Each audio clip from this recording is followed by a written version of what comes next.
Hello and welcome to Happy Health Podcast. My name is Rita Rivera, teacher of the Alexander Technique, restorative movement and dance, and also the creator of Your Brilliant Back.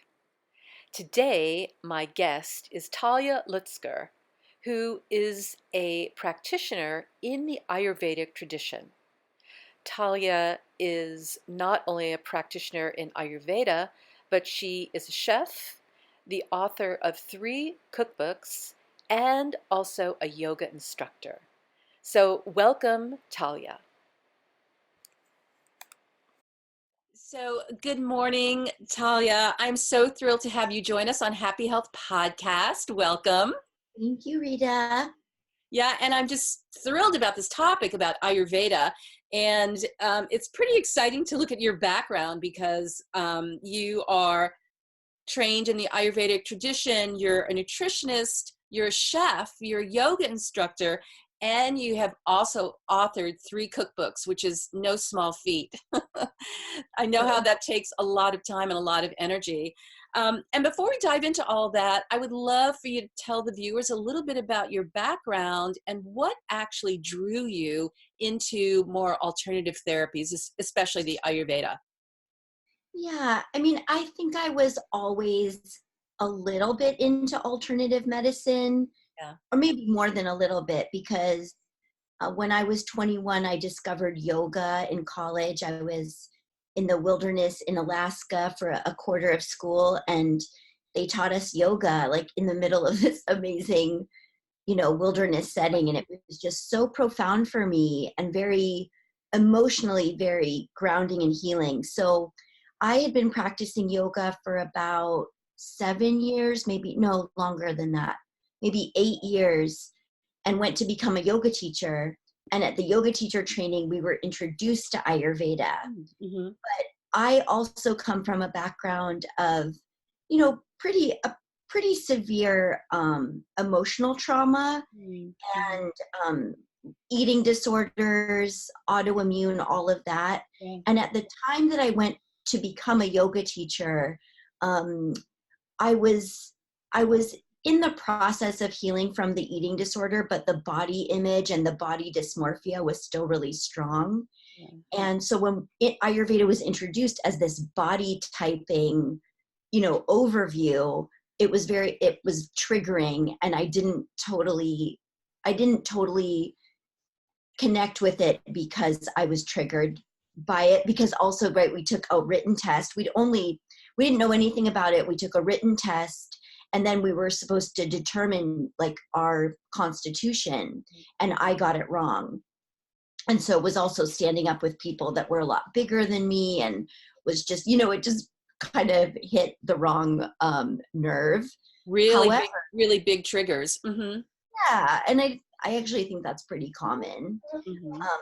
And then at that same yoga teacher training, I broke out in psoriasis all over my body, which is autoimmune, fire trapped in the skin, really intense. It was, I say I broke out overnight, and it was really and truly that, like waking up and being like, what is going on? Like, I'm covered in all of these rashes and welts, and I'm so itchy. And there was a guy at the teacher training, a homeopath from England, who did some muscle testing on me with some of the food that I had brought with me, because I already thought I ate really well. Like, I'd even brought my own, special stash of food to this yoga teacher training. And he was like, I really think you need to find someone who can help you figure out what you're doing with your nutrition. Something is off. So those two things merged at a really core time. And I did already know what Western medicine had to offer for psoriasis, which was steroid-based creams. So nothing internal, no dietary changes, just a topical cream. And I just didn't want that solution. I didn't feel like it would last for very long. So I was on a mission to find a holistic healthcare system or practitioner, and then found, kind of stumbled upon Ayurveda again when I met my teacher, who she just had a booth at a health fair. Mm-hmm. And there was just something about her energy and the smells coming from the booth. I think they were serving chai, or there was just something so magical and potent about what she was representing. Mm-hmm. And I was drawn to it, and then had my first session with her just a few weeks later, and was, immediately fascinated. And I think the most important thing, especially for our viewers, is I felt so deeply seen and understood on a physical and emotional level that no other doctor or practitioner or even therapist had ever had the insight and the communication to express to me, so that it really landed. And I was able to run with it and immediately saw so much change. I mean, within the first 6 weeks of practicing Ayurveda, I saw significant shifts in my health that were undeniable, and that just put me on a path of, no looking back. Wow, that's an extraordinary story and life moment. And how long ago was that? 2001. 2001. Wow. Mm-hmm.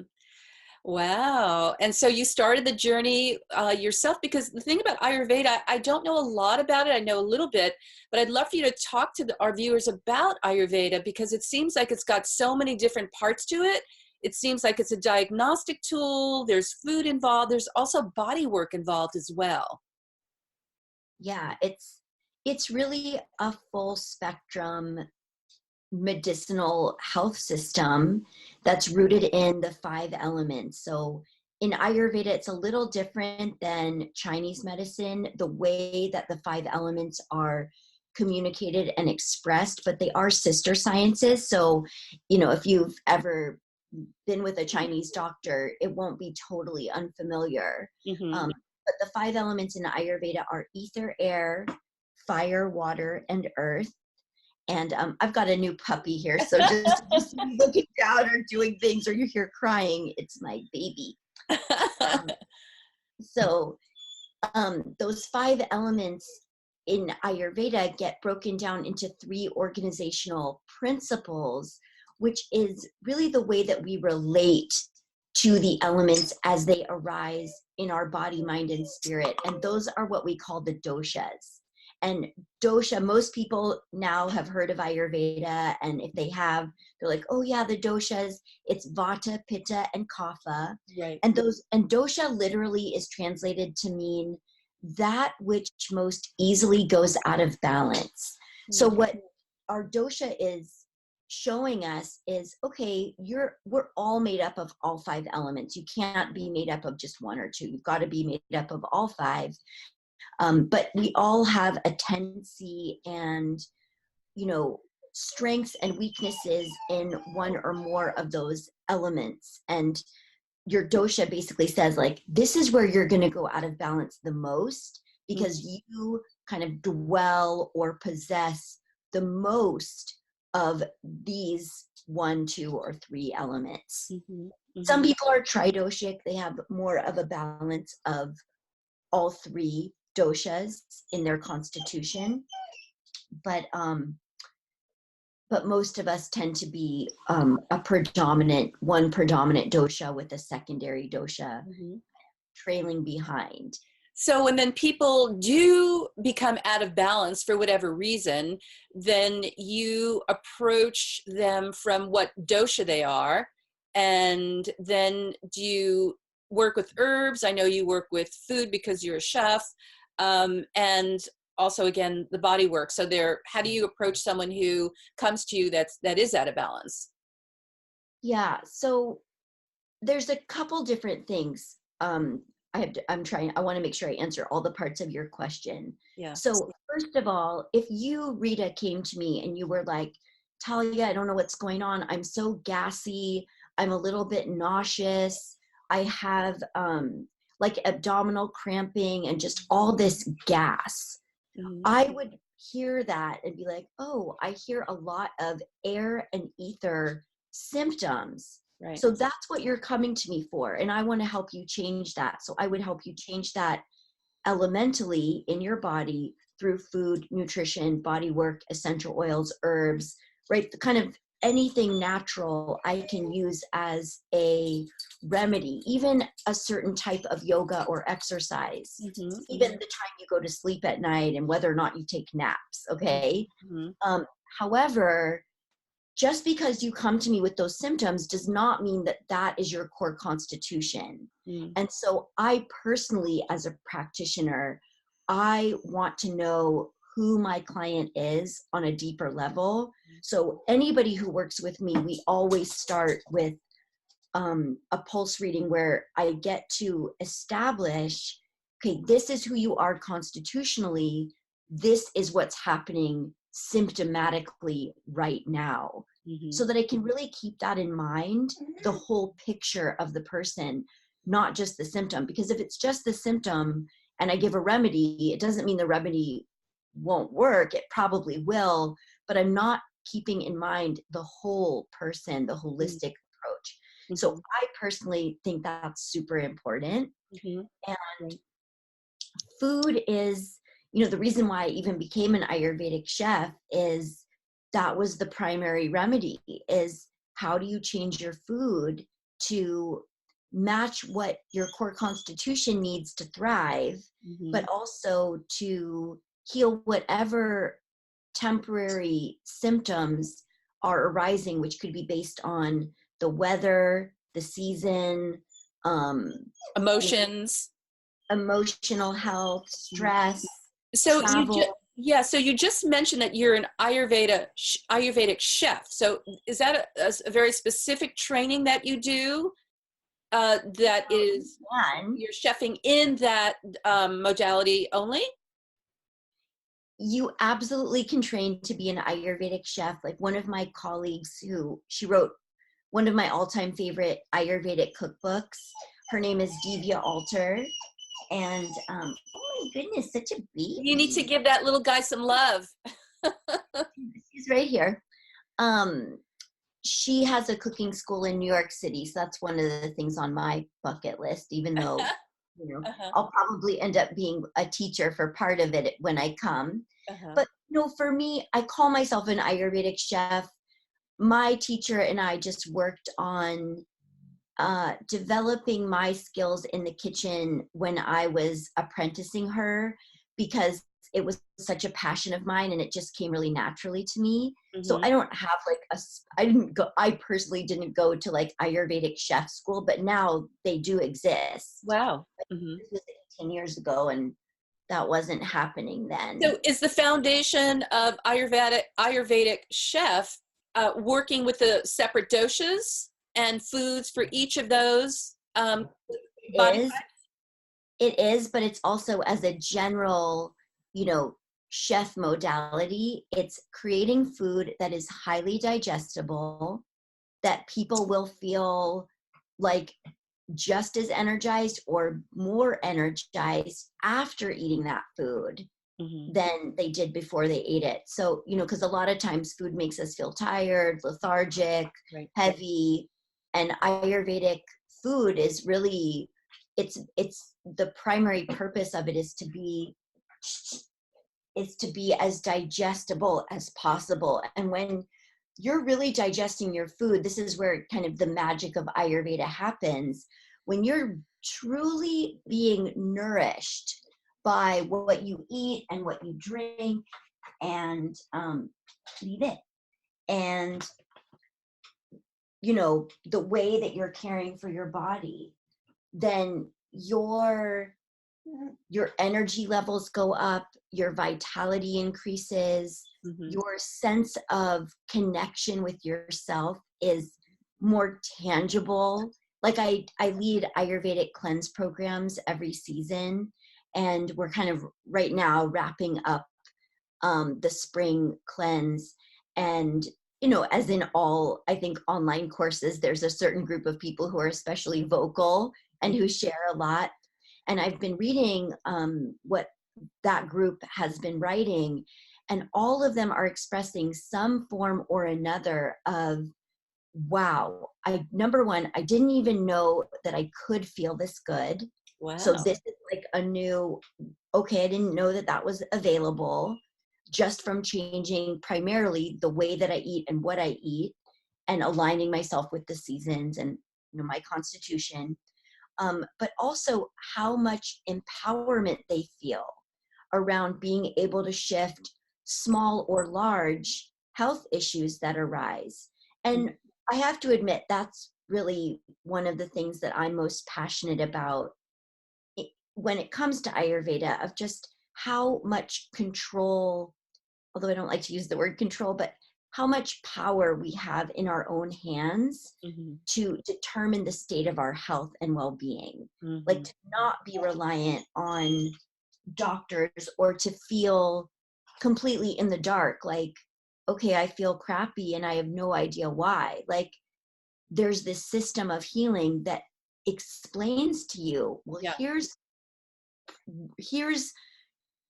why. It's showing you the cause, Mm-hmm. Yeah. and the cause shows you, the connection to the effect. Yeah.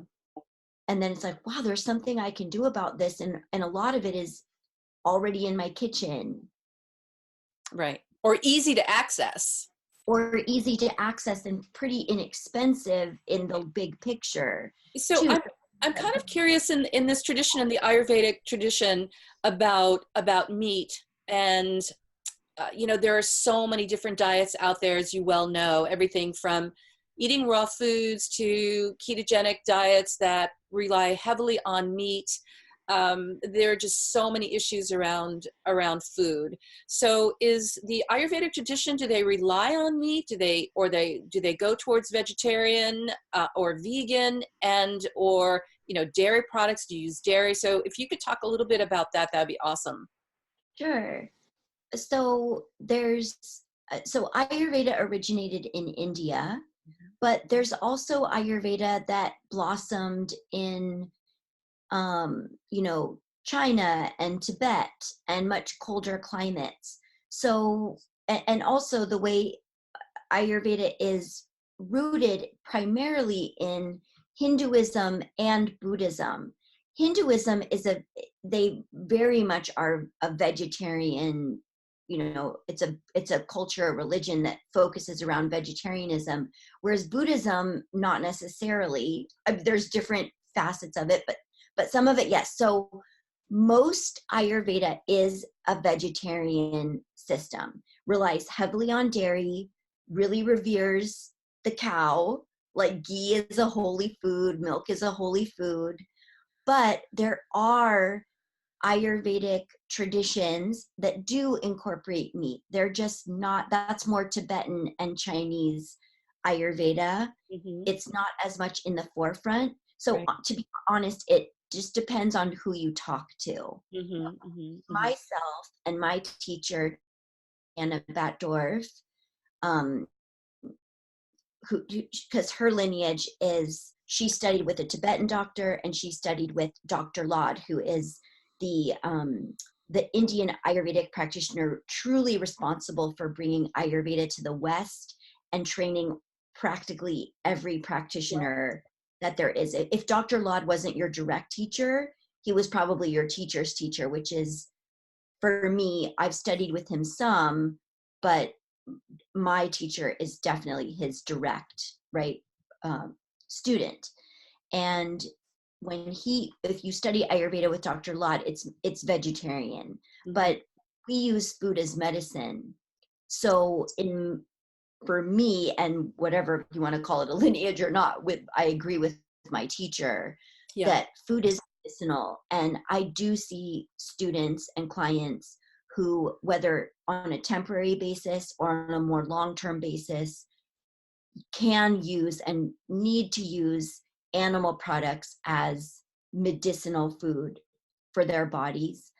That being said, Ayurveda is a lens, it's a perspective, because everything is always about the elements. Like, if somebody comes to me and they've got a lot of inflammation, I've got to be like, okay, that's fire. And then my next thought is, what's causing the fire? sometimes fire creates too much fire. A fire can just burn too hot and then it starts to spread and just get way too inflamed. But sometimes excess wind can cause a fire, right? Like there's a little cigarette butt on the floor of the forest and a big wind comes through. Now it's a forest fire. It wasn't the cigarette butt by itself that created the fire. It was the wind kicking it forward. So in that regard, if I've got someone who's got inflammation, so they're turning to like a ketogenic diet because they've heard it's anti-inflammatory or whatever, I can still help them place the Ayurvedic lens of wisdom and practicality on top of that ketogenic diet, so that it's not just blind faith in more fat, more protein, less carbs. It's like, what kind of fat, what kind of protein? Are you adding spices? What drinks are you having, throughout the day that can also help to calm and soothe whatever is going on for you, which in this example is inflammation. Right. Mm-hmm. Mm-hmm. So I love Ayurveda for that reason too, because it can be a sister science to practically, really to any diet or food plan. Like I wrote a book called The Ayurvedic Vegan Kitchen. And at the time in 2012, when it was published, that was the first and only vegan cookbook dedicated to understanding veganism through the Ayurvedic perspective. Now I've seen that there's a few more books like that, but it was the only book like that at the time. And it really made a big impact for the vegan community because they felt limited. Like, I can't practice Ayurveda because I am not eating dairy or ghee. And it's like, no, it's just, cashews. You can make milk out of cashews, and that can replace the unctuous and, creamy quality of milk. As one example, right? Yeah. We were just finding all these alternatives, but it's only because we dial it back to the elements. Right. Well, that's really fantastic. And in terms of body work, what's that? It makes sense. Does it all make sense the way Oh, I it makes complete sense. I mean, I think it's a beautiful system, and I wanted to look now at the body work aspect of it. So do you feel that if someone comes to you and really needs to heal one aspect, is the body work essential? Is it as important as the food part? Do people just come for the food and not the body work, or the body work and not the food? So talk about that relationship a little bit. Okay, this is a really cool question. So here's the thing. The body, right? You know this, and I'm sure your viewers know this. Like, the body is a complex organism. It's alive. It's constantly shifting and changing and being affected by all kinds of external forces. So, in Ayurveda, it's really powerful to start with food, because food is all day, every day. And I even take that a little bit farther in my own practice and teaching and say, we got to start with food, but we've also got to start with hydration. How are we hydrating our bodies? Because digestion is the root of all health. If everything is about, like, even the difference between keto, paleo, vegan, vegetarian, like, if somebody's, what should I be doing? I encourage people to look at, well, what's going to help you digest the best? Like, some people really do have a hard time digesting grains. Some people have a really hard time digesting meat.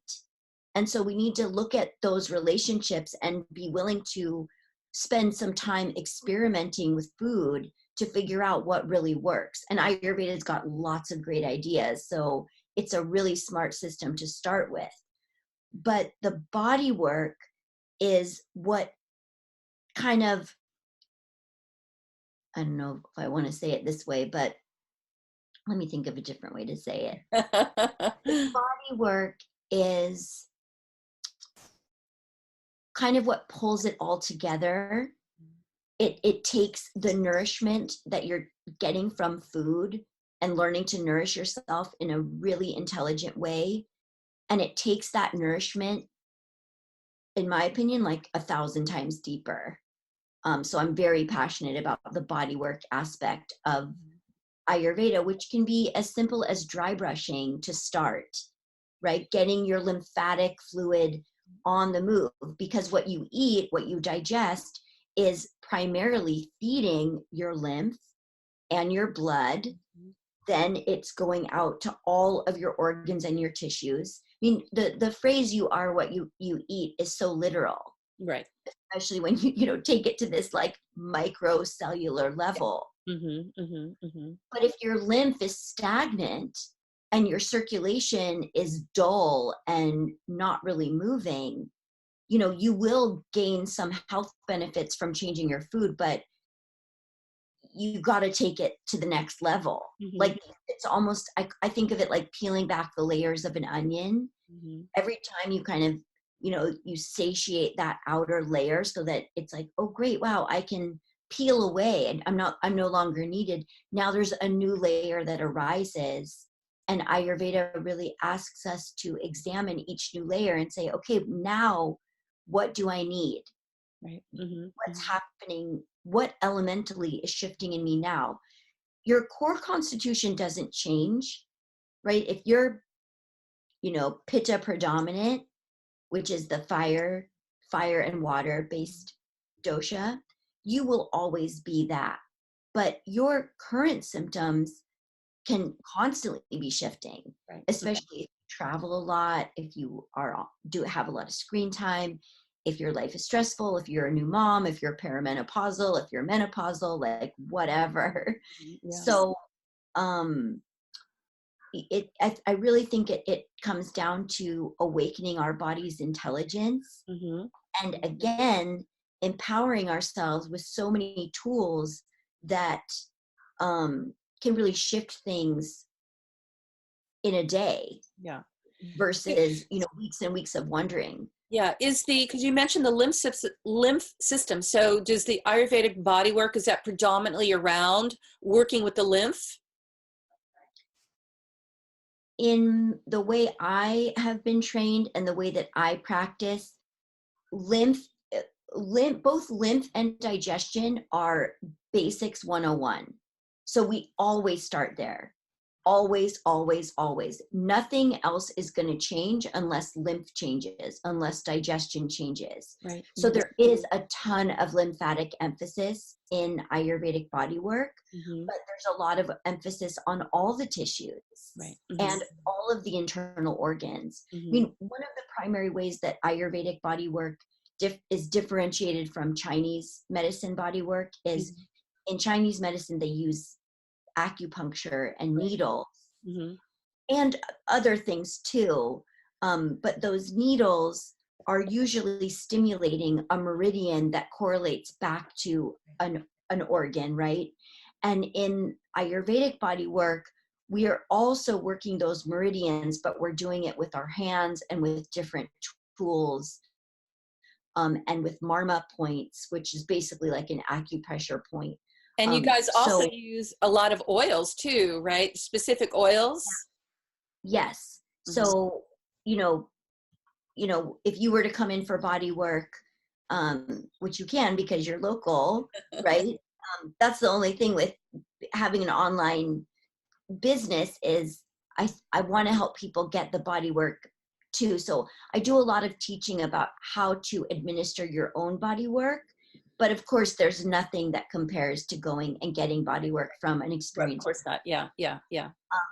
But if you, Rita, came in for body work and I had never read your pulse and I didn't really know that much about you Ayurvedically, I would immediately start to learn about you by putting my hands on your body. I would immediately get information. And so a lot of times a client comes, if I don't already know them, although most of the time I do, and I put my hands on their body, and that's when I decide what kind of oil I'm going to use. And what kind of pressure, pace, whether it's going to be quick movements or slow, how much, density is there to the tissue that I need to break through, or how much ropiness is there to the tissue that I need to tenderize. Yeah. it's still all elemental. Yeah. Um, It sounds fantastic. Sign yeah. me up. Oh yeah, let's sign you up. I know. Really I is. know. It sounds really beautiful. It's my So favorite. so we've covered, the chef and also the body work and the Ayurveda. Tell us a little bit about, because you offer a lot. You also do international trips, don't you, that focus on Ayurveda, and so tell our audience a little bit about your offerings. Okay. Well, yeah, and just to be clear, also, like, my background initially was in yoga. And yoga is my personal haven. Mhm. So I have studied so much yoga. I've been practicing for, I don't know, 25, I don't know what year it is. So I don't remember. 26 years, I think, this year.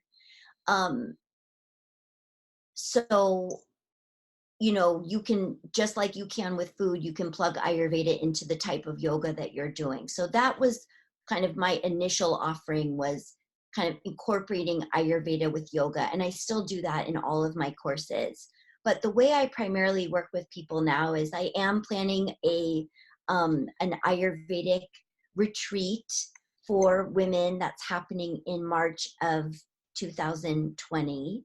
And we're going to do Ayurvedic cooking. It'll be kind of a kickoff to a spring cleanse. And that's one of my primary offerings, is teaching my students and my clients how to dive in and make Ayurveda experiential. And so I do that through an Ayurvedic seasonal eating cleanse program. And even though it's called a cleanse and it is detoxifying for sure, the emphasis is not on deprivation of any kind. It's really about awakening our senses to what's happening now, like practicing presence, and then, opening up the possibilities of, look at all of the amazing food and nourishment that's available to us in this season, that because it's available in this season will automatically start to take care of the excess that we all tend to have in any given season. Like, we're just finishing up the spring cleanse, and spring is a heavy, wet, dense season in terms of what arises in our bodies as excess. Mhm. So we've all been clearing, it's called ama.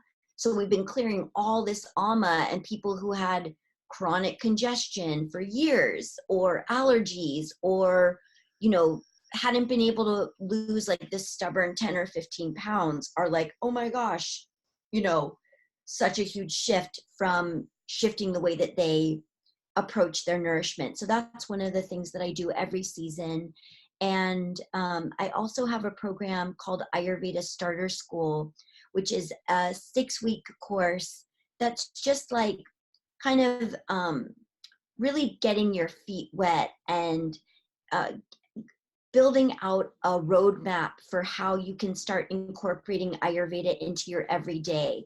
Because it's really just these little baby steps Right. Mhm. of, like, every morning I make sure I drink a certain amount of water with, certain herbs or minerals or electrolytes added to them, so that I'm making sure that my tissue is receiving the water, absorbing the water, Mhm. which also means then I'm so much more likely to absorb and assimilate all the nutrition that I'm eating. Mhm. Right? So it's just these step by step little habits that we start to, bring in or transform, Mhm. especially Mhm. to replace habits that don't really serve us. Yeah. Um, and then I work with people all over the world with private consultations. So there's multiple ways to read pulse. I don't have to have my fingers on somebody's wrists in order to read their pulse. Mhm. I can read pulse when I have my hands on their body for body work. And I also can read pulse just by having a conversation with somebody and asking the right questions. And because, right, I've been studying Ayurveda for 18 Right. years, Right. knowing how to interpret their answers and get to the root and the core of what's happening for them. So yeah, there is a lot that I offer, but it always comes back to Mhm.